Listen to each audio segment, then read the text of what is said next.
Já jsem David Jánoš, jsem tady vám ukážu, když tak za chvilku. Začnu s prohlídkou zevnitř, jestli by vám to nevadilo. Jasně, Pak vám v když tak pohodě. ukážu, jak to vypadá venku. Až skončím s videoprohlídkou, tak vám dám prostor pro to, abyste se když tak dotázali agenta na otázky, které máte. A následně bych vám když tak zavolal po tom, co se rozloučíme s agentem, nebo to se zavře, odpověděl když tak další otázky, které byste měli. Jasně. Tak, v podstatě tady je vstup. Jasné. Plastový beton. Nemovitost je nějakou chvíli už prázdná, ale nevykazuje velký známky poškození. Jsou to nějaké drobnosti, které se budou muset udělat. Jo. To je obývák. Kdybyste chtěli něco vidět konkrétně, zastavte mě, řekněte mi, že to chcete vidět zblízka. Můžete trochu pomaleji? No, určitě. No. Jo, děkuju. Jo, tady je to.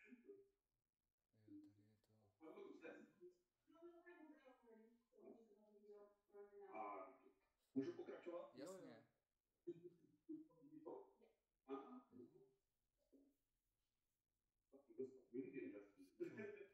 Tady je v podstatě uložený prostor pod Prostě pod schodama. schodama, aha, vidím, jo. Jo. No.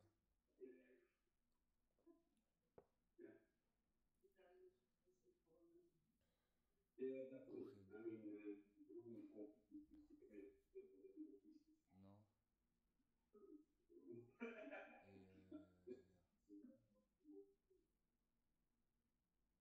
To je co?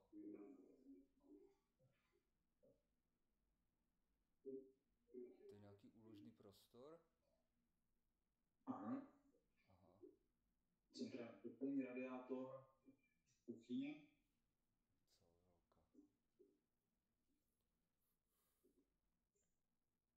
Co velká. Já předpokládám, že všechny věci, co jsou tady momentálně, budou ještě vystěhované v průběhu. Jasně. No. Ukážu zatím jak, tak budu pokračovat nahoru. Před nemovitostí bych vám ukázal, abych to následně se rozloučíme s agentem a nemovitost bude zavírat. Brankáda v zadní ulici, kde se váží popelnice. Jo. Takhle to vypadá zezadu. Jo. Tak je v podstatě zase úložný prostor, jenom šet na zahradě. Jo, to je nějaký přístavek, jo, jako. Jo, to je v podstatě jenom zase úložný prostor. Jo, na nářadí a takové, jo.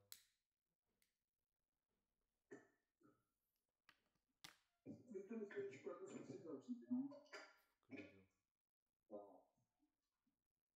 Jsou tu drobnosti, které se budou muset dělat, no, vidím. Jasně. Něco jako víc, ale tohle si třeba budeme muset předělat. A to jsou drobnosti. Pak třeba z té strany, kterou můžeme pouze drobnou, když jsem tady. A na té dílství straně plastina. Tohle už jsou všechno věci, které jsme v podstatě nechali nacítit buildem, kterýho tady máme v oblasti. Jo. Který je teda velice šikovný a schopný, třeba tady nemovitost přímo na téhle ulici. A skvěle se s ním spolupracuje. Vyložený profesionál, co se tady těch věcí týče, takže víme, jak by to bylo s následnýma dalšíma investicemi, nicméně nemovitost v tady tom stavu, když bude vyklizena, tak se z lehkostí bude dát pronajmout za 550, což máme v podstatě potvrzený i tím, že jsme tu sebouhle nemovitost stejný v podstatě tvar tady na té ulici za tuhle částku pronajali. Jasně. Výhodou je, že je víceméně celá vymalovaná bíle, takže vypadá pěkně, vypadá prostorně a s tím pádem nebude problém najít nájemníka. Jasně. V které místnosti konkrétně je problém, a nevím, jestli to bude vidět z kamery, já nevím, jaký mám signál pokrytí internetu tady. Nicméně, tady můžete vidět z téhle strany a z téhle strany proniká vlhkost. Je potřeba ošetřit tuhle stěnu, nicméně tuhle se máme už nadseděný a máme to i s kontrolou střechy. Celý tyhle tři práce v podstatě věcí, které jsou tady, budou stát zhruba 600 liber. Jo. A jsou tu věci, které nemůžeme momentálně zkontrolovat. A to je třeba stav boileru. V případě, že by se ten boiler musel měnit, tak je to dalších 1600 liber. Předpokládám, že na to už vám Adam Slaty říkal, že by tam nějaká taková rezerva mohla být. Já nevím, o čem jste se přesně bavili zatím. Já jsem se tam bavil zhruba na opravách 3000 liber. No tak to bychom se vešli úplně s lidem a myslím si, že by to mělo pokryt všechno snad i s boilerem. Protože ten vypadá takhle a upřímně ten je jemně zastaralý. Ale co se zapojení týče, a vzhledem k tomu, že stále drží tlak, tak je pravděpodobný, že by mohl fungovat. Je to jenom, abyste vždycky počítali s tím, že tam nějaká drobná investice navíc může být. No za cenu toho, aby to fungovalo, tak raději možná to vyměnit, no. Tohle jsou věci, které prostě tady takhle fungují. Ale za mě je to skvělá investice, protože za tuhle pořizovací cenu ta cena je úžasná. Věci, kterou máme odzkoušenou a víme, že dokáže fungovat a to je v podstatě i naše. Tahle je ve slušném stavu, kde jsme nemovitosti v horším stavu na té ulici, kde jsme hezky dohromady. A poslední místnost. No, tady zase drobnost musela by se sem dát maličkosti. Jasně. Tady trošku docela zadělá síly, takže jestli tam počítáte s 3000 liber, tak tohle jsou opravdu maličkosti a jsem si jako jistý, že do téhle ceny se vejdeme. Jo. Jiná nemovitost je freehold, což znamená, že vám patří v případě, že budete chtít tuhle nemovitost vlastnit i pozemek pod a obloha nad. Tady můžete vidět, že třeba ten šep má trochu lepší střechu. Chybí nám pár tašek, něco by tam taky chtělo nedát, ale zase to je jenom půl. Otázka je, do jaký míry je potřeba to nějak vylepšovat. To už by nebyl problém. To jsou skutečně drobnosti. Tahle nemovitost je za mě velice v pořádku. Já se vlastně věnuju tomu, že vyhledávám tyhle nemovitosti v podobných lokalitách. A za mě je to jedna z těch lepších variant, protože viděl jsem horší.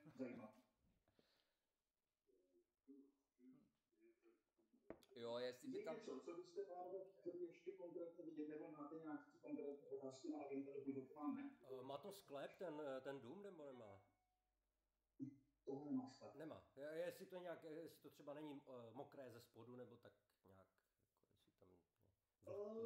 Já předpokládám, že by to bylo vidět, když to většinou problémy s vlhkostí u britských nemovitostí jdou zvenku. Tady u té stěny. Očividně nemá damproof, aby se poznalo podle vyvrtaných děr, ve kterých je určitá montážní pěna. Nicméně vlhkost jsme nenašli v žádném zástupě nemovitosti. A bylo by to v podstatě vidět, a že to jsou... No, kromě toho... Vlhkost tady vyloženě není. A nejde ani ze stropu, krom té jedné místnosti, kterou jsem ukazoval nahoře. A ta střecha, to budete ještě nějak kontrolovat, nebo v jakém to je stavu, ať potom se nezjistí, že třeba je tam nutná oprava za x tisíc liber, že je třeba špatná střecha, krytina a tak, jo. Co se střechy týče, my už máme v podstatě naceněno, protože když se podíváte nahoru a vidíte hranu toho okapu, tak tam vidíte zub. To je spadlá vidlicová pešta, která v podstatě v tom okapu uvízla. Ono tady bylo asi před 3 měsíci, má velká vichřice, ale Anglie na to poměrně trpí. Nicméně víme si tomu v podstatě jenom něco povrchu. A to už máme naceněný taky v podstatě s tím kopínem a tou vlhkostí. Takže dalo by se počítat s tím, že tam něco bude potřeba, co se udělat a už to druhý cena. A jestli tam je nějaký skrytý problém, že třeba probí ty trámy, to je něco, co momentálně nejsme schopni nějak protože v podstatě neočekáváme ani, že by tam nějaký takovýhle problém mohl být. No, kdyby tam byl třeba prohnílej trám, tak je to na větší díry, která by stála několik tisíc. Ale to bylo vidět na té střeše už třeba, že se nějakým způsobem prohýbá, že na ní něco horšího. A takhle, jak to je v podstatě, když se na to kouknete i zvenku, já pak můžu třeba vyvízt trochu na ulici a ukázat vám tu střechu z víc stran, jestli to bude vidět tady pod samý svodě. To asi nevidíte, že? No, moc nejde vidět tam. Jako? Když tak zkusím poslat fotky. Ale víme, že tady třeba z téhle strany chybí několik tašek. Takže ty v podstatě stačí zadělat.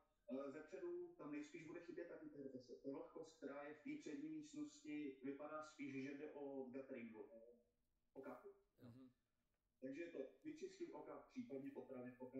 Ale říkám, tohle všechno by mělo být zahrnutý v těch 600, který máme s buildrem, ale určitě tam necháváme rezervu pro případ, jako je výměna toho kotle, protože to je v podstatě srdce té nemovitosti a ten kotel vypadá starší. A otázka je, jak by se chtělo potom řešit nějaká ještě kosmetika. Určitě by to chtělo pár drobných úprav, ale zase Adam v podstatě asi nastřelil tu cenu tak, jak jsem mu radil, protože tam v podstatě počítáme s určitou rezervou. Dobře. Ale tím pádem ta nemovitost bude v podstatě v hotovém stavu, ready pro nájemníka a může začít generovat peníze. A ta lokalita, to je nějaké, kdo tam bydlí v té lokalitě, ale teď si to nějak řeší ti Angličané nebo neřeší? Je to běžná ulice, já vám to můžu ukázat, když tak v rychlosti ještě zvenku ze přední strany, jenom ať máte představu. Aby byl zcela upřímný, lokalita vykazuje jemně vyšší kriminalitu než všechny ostatní lokality. Nicméně, říkám, máme tady 2 nemovitosti, které fungují a je to vlastně tady ta typická řadovka. S pronájmem nebude problém. Prosím? S pronájmem nebude problém. Jako najít nájemníka. Nebude problém, zvlášť kdybychom to manažovali my, tak v finále už víme, že tady na té peci je velký ten bydlet. Hlavně spolupracujeme s Kunzlem, který v podstatě, což je místní úřad, který nám způsobem nabízí lidi, kteří by tady mohli bydlet a my si z nich vybíráme. Proto, aby jsme zajistili, že budeme mít skutečně bezproblémového člověka, který po dlouhou dobu bude platit bez jakýchkoliv komplikací. Ale zatím se nám to osvědčilo velice, protože všechny nájemníky, který jsme dostali k nabídce, tak zodpovědně fungují a platí. Dostali jsme už od nich pár nabídek lidí, kteří jsme rovnou řekli, že ne, a nikdy s tím nebyl problém. A předtím tam bydlel kdo, jestli to víte, nebo důvod od toho odstěhování?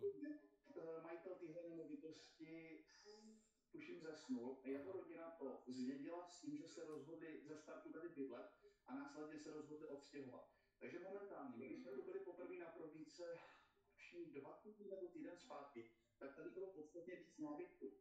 Teď už je to trošku vyklizený, nevím, co všechno se bude stěhovat pryč, co se nebude stěhovat pryč.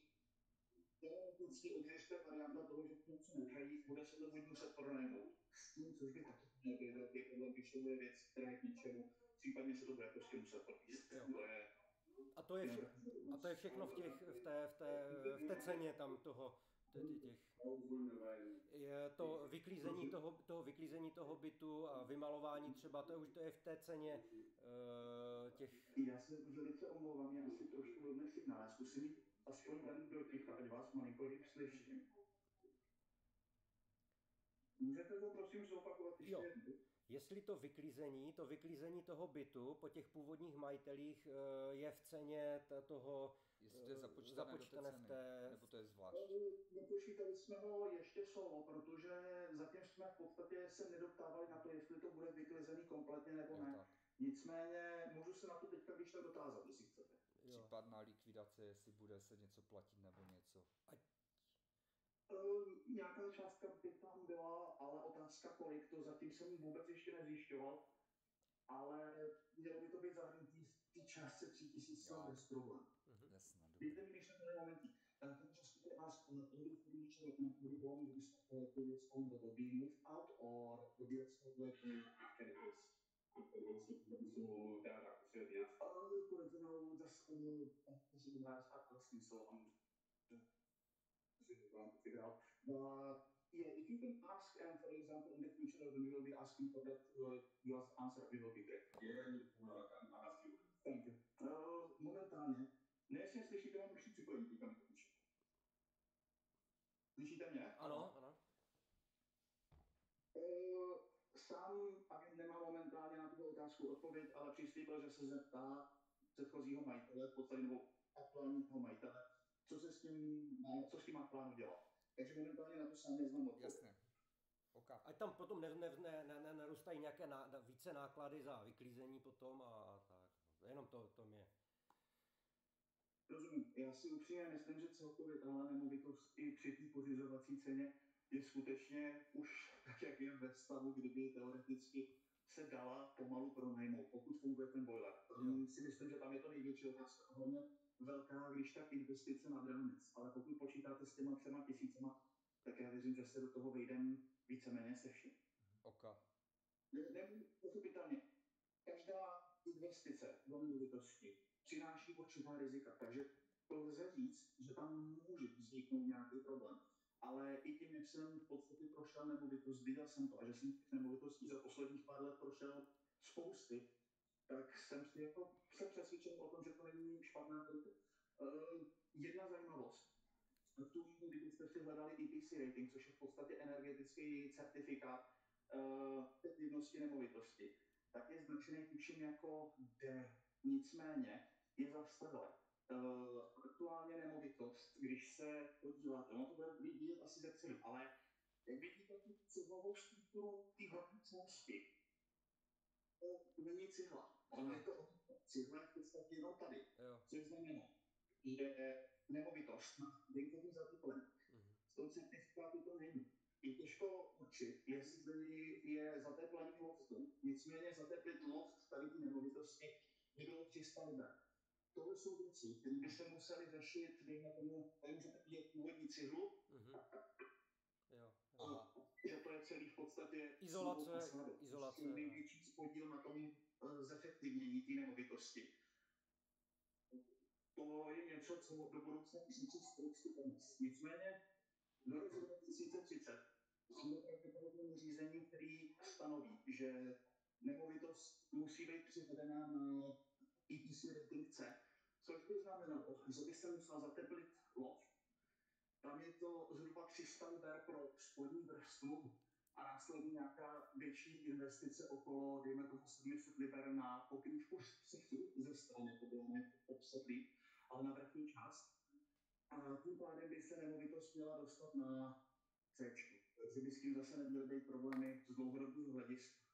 Jo, takže v roce 2030 přijde legislativa, která musí mít to prostě jako energetický štítek C, takže se to musí zateplit. Proto aby byla pronajímána. Nicméně, tenhle legislativa usměl přijít platnost před několika lety. Nicméně byl oddán. Takže nikdo neví, jestli to přijde. Teď se mi ztrácíte. Nebo že to přijde s tím, že na to dají periodu, dejme tomu dalších 2-3 let. Můžete to ještě jednou, jste se ztrácel. Je tam několik variant. Ten zákon může se oddálit, může přijít v platnost s tím, že na to bude vytvořená nějaká perioda času pro to, aby se majitelé nemovitostí na tohle připravili. Nebo to přijde vůbec. Jo, rozumím. Tak Green Deal a tak nějak podobně všechno v Evropské unii. Jo. Je něco teda, co byste chtěli vidět ještě konkrétně, na co jsem vám zeptat, když tak, nebo co vás napadá? Já asi ne, nebo nevím, na co se zeptat, nebo ty si to kupuješ, já ne. Ne, já zatím nemám žádné otázky. Já si myslím, že v pohodě. Okay. Takže nic kompletně hotovo, nechcete vidět ještě něco, jako ono tady toho není za světinálec ukázat, je to poměrně malý domek, ale za mě dává super smysl, protože průměrná cena nemovitostí v Británii se už blíží pomalu 300 000, tohle je za 53, což je super. No právě. Jo, v pohodě.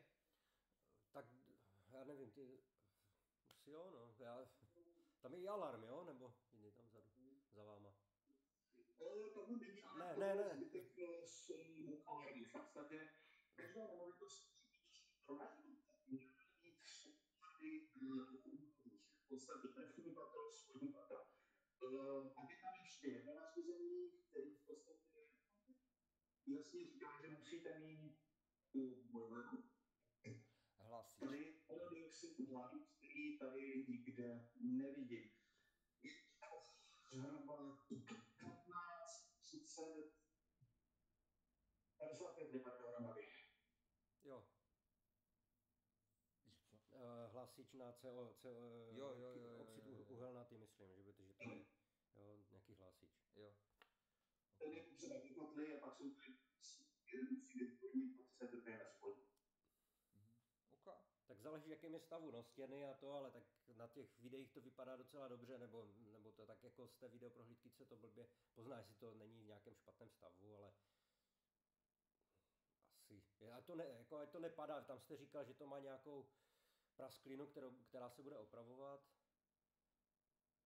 Je toho víc, co se musí určitě udělat. Rozhodně tohle stíhá. Chce se upravovat, co tam je v podstatě, jestli je to způsobení takto. Ano, je dost možný, že tady měli kus nábytku, protože já tady třeba necítím z té stěny vůbec vlhkost. Je fakt, že nemám sebou vlhkoměr, abych zjistil, jestli tam vlhkost je. Ale na mě to nepůsobí ani vlhce. Možná to prostě měli jenom takhle udělaný blbý kus. Jo, přetřeli, ale barva tu jemně odstala. Možná byla vlhkost v minulosti, ten problém se vyřešil a jenom to nepřemalo.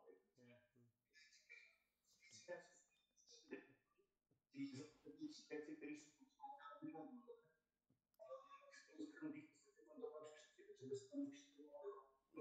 rovnou vyřešení těch tašek na zadní straně, které jsou viděli, že chybí, a na přední si budou nějaký chybět, tak se to vyřeší v průběhu. Nicméně říkám, tady se nám podařilo v tomhle městě zajistit schopného blogra, který nám opravdu pomohl s nemovitostmi dostat je během chviličky do suprového stavu za velice slušné peníze a ty nemovitosti teďka fungují a nesou slušný cashflow.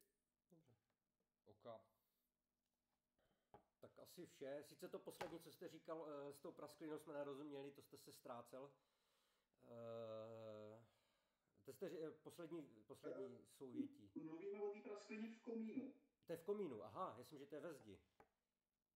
Ne, zdi jsou úplně v pořádku. Zdi jako na té nemovitosti jsou úplně OK, tady praskliny nejsou nikde, které jsme našli. Aha, tak to bylo... Nicméně, když to zkusím ukázat ještě jaký prasklině jsme si mohli. To byla v podstatě moje největší obava, co se týče struktury nemovitosti, když jsem to tady viděl, protože tam by existovala varianta toho, že se to musí skutečně zainvestovat víc peněz. Teď neslyšíme. Já vám zkusím ukázat teďka komín. Řekněte mi, jestli tam vidíte tu Ne, nejde tam nic vidět. To není vidět. Já vám když tak obratem pošlu ještě fotku. Jo. Nicméně to už je naceněný a je to v podstatě s naceněním obrovitý střechy a všech kontroly a zraditý stěny vevnitř. OK. Teď jde ještě o tu lokalitu, jste říkal, že tam ta kriminalita je trošku vyšší, ale tak co se dá dělat, jestli tam nájemníka seženete? Nicméně máme tady s tím zkušenosti, vzhledem k tomu, že v podstatě máme nemovitosti na mnohem horších než tak to je zatím jako docela v pořádku. Okay, Martin měl... Prošli jsme ty místa, které jsou jako značně horší, ale není to zase, není to nic extra v podstatě. Nicméně, kdybyste chtěli nemovitost už na výjemně lepší lokalitě, tak se pohybujeme od 80 000 vejš tady na Northeastu. Spíš bych to viděl, ale tak 120 krát. Jo, aha, dobře. OK.